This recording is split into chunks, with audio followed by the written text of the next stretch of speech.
వర్షాకాలం వచ్చిందంటే చాలు డెంగీ, మలేరియా, టైఫాయిడ్ వంటి రకరకాల జ్వరాలు వస్తూ ఉంటాయి. ఇందులో డెంగీ జ్వరం చాలా ప్రమాదకరం. ప్రస్తుతం దేశంలో డెంగీ కేసులు రోజురోజుకు పెరుగుతున్నాయి. అసలు డెంగీ జ్వరం వచ్చినప్పుడు ఎలాంటి లక్షణాలు కనిపిస్తాయి, డెంగీ రాకుండా ఉండేందుకు ఎలాంటి జాగ్రత్తలు తీసుకోవాలో ఈ వీడియోలో చూద్దాం.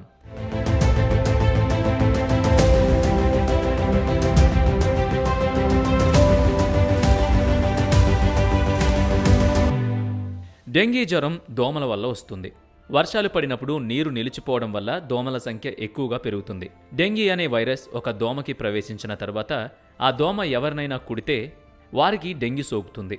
డెంగీ సోకిన తర్వాత కొన్ని లక్షణాలు కనిపిస్తాయి. అవేంటో చూద్దాం.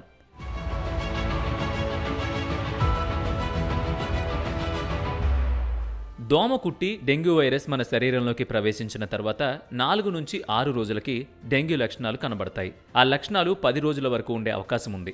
హఠాత్తుగా జ్వరం ఎక్కువైపోవడం, తీవ్రమైన తలనొప్పి, కళ్లల్లో నొప్పి కలగడం, ఒళ్ళు నొప్పులు, నీరసం, వాంతులు, శ్వాస తీసుకోవడంలో ఇబ్బంది, చర్మంపై ర్యాషెస్ వంటివి రావడం, ముక్కు లేదా దంతాల నుంచి రక్తం కారడం వంటి లక్షణాలు ఉంటాయి.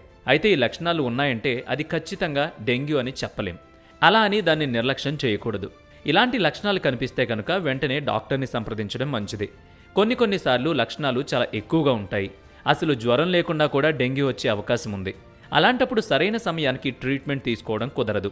దీనివల్ల ప్లేట్లెట్స్ పడిపోవడం, బ్లడ్ వెసల్స్ డ్యామేజ్ అవ్వడం, లివర్ ఎన్లార్జ్మెంట్ అవ్వడం, సర్క్యులేటరీ సిస్టమ్ ఫెయిల్ అవ్వడం వంటి పెద్ద సమస్యలే ఎదురవుతాయి. కాబట్టి డెంగీ సోకకుండా ముందుగానే జాగ్రత్తలు తీసుకోవడం మంచిది.